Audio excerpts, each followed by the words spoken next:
Baik, selamat siang. Perkenalkan, nama saya Eko Budi Utomo dari UB di Palangkaraya. Program studi agribisnis bidang minat penyuluhan pertanian dengan NIM 0442707172. Baik, di sini saya akan melakukan praktek klinik 1 di bidang tanaman kelapa sawit. Bersama di samping saya ada dari perwakilan ketua dari kelompok tani.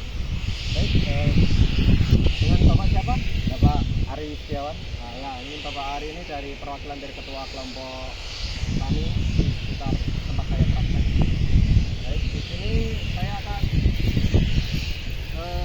praktekkan karena kemarin sudah banyak diskusi sama Bapak Ari tentang tanaman kelapa sawit yang mereka budidayakan atau tanamkan.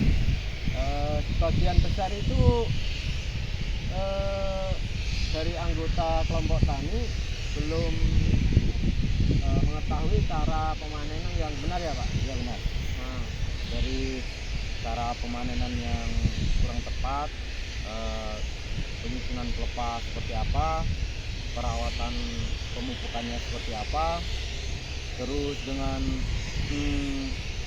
pengolahan gulmanya seperti apa. ya. Jadi mungkin Bapak Budi bisa jelaskan di sini, nanti biar saya sampaikan kepada anggota-anggota yang lainnya.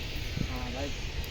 Tanaman sawit itu banyak yang perlu dari perawatan, terus pemupukan, pengendalian sama penyakit tanamannya, terus pemanenannya. Contohnya kan di sini banyak nih. Kalau dari kemarin hasil diskusi sama kelompok tani itu, mereka belum sepenuhnya mengetahui tentang hama dan penyakit. Contohnya macam ini, kalau dari hamanya dia terkena serangan dari kumbang tanduk atau orites.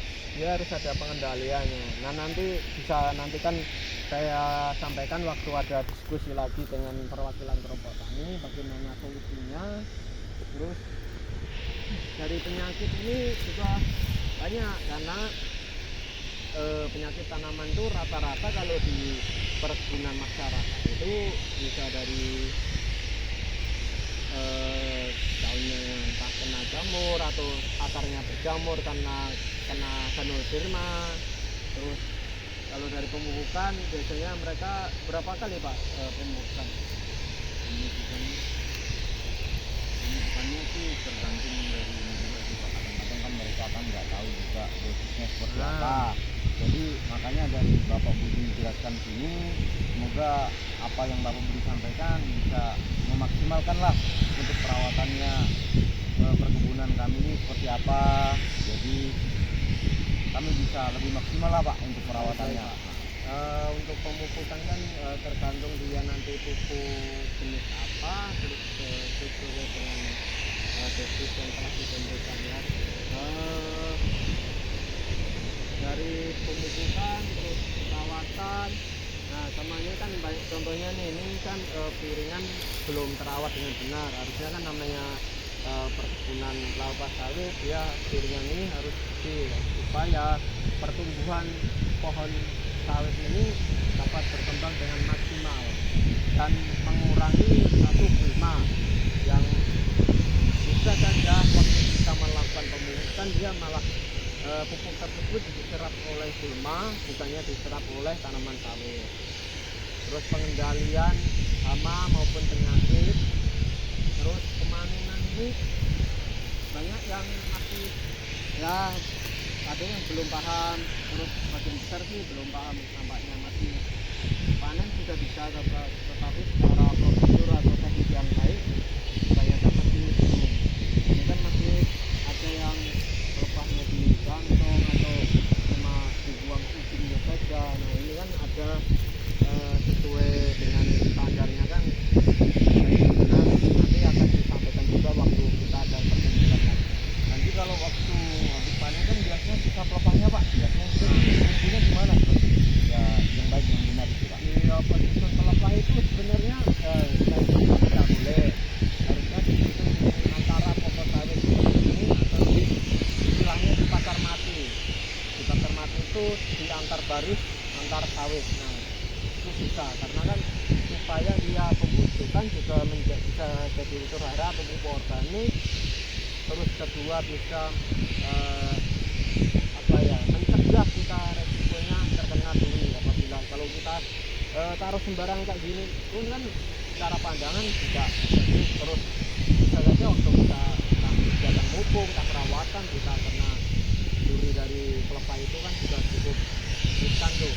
Makanya susunan pelepah yang baik itu kan kalau dia pelepahnya sangat panjang, dimaksimalkan, dipotong jadi 2 atau 3, disusun di antar pokok ya, di antar baris juga bisa. Untuk perawatan gulmanya Pak, untuk seperti entah waktu kita memanen atau di bagian piringannya seperti ini, itu yang baik dan benar seperti apa Pak? Nah, untuk perawatan gulma kan kita harusnya memakai obat atau pestisida yang sesuai dengan peruntukannya, karena kan beda jenis gulma, beda obat atau pestisida yang digunakan. Jadi nanti tetap diidentifikasi dulu gulma yang berada di perkebunan kota ini apa, nanti saya bisa bantu rekomendasi untuk pestisida yang jenisnya cocok untuk di perkebunan kelapa sawit ini. Nah, untuk efektif itu untuk penyemprotan, contohnya menggunakan pestisida ya, kita semprot tuh benar ini sudah lewat pasar tengahnya, agar akses kita masuk waktu aktivitas maupun perawatan, pemanenan itu lebih enak lah. Karena kan apabila kita tidak melakukan perawatan atau penyemprotan, otomatis jadi semak tuh, kita masuk aja udah kayaknya ya ini Udah malas Pak ya? nah, udah males lah istilahnya kan gitu. Terus kalau untuk piringan kan, nah bisa kita semprot begini, tapi kita harus bersihkan lagi supaya kan tidak tumbuh gulma lagi. Kalau cuma semprot ini kan nanti bisa jadi gulma itu tumbuh kembali. Seperti Bapak bilang tadi Pak ya, nanti waktu kita pemupukannya masih nyangkut di atas, bukan sistem mereka Pak ya? Benar, karena kan ibaratnya ini masih banyak pohon kering atau sampah nih. Nah, kita pemupukan kan dia tingkat efektivitas dari penyerapan akar mineral itu tadi kan berkurang juga. Jadi kan kalau ini namanya piringan bersih kan efektif juga bagi si tanaman tadi, agar pupuk yang kita gunakan pun tidak sia-sia. Ya, itu cukup sekian dari kami, dan terima kasih kepada Bapak Ari selaku ketua kelompok tani. Terima kasih, selamat siang.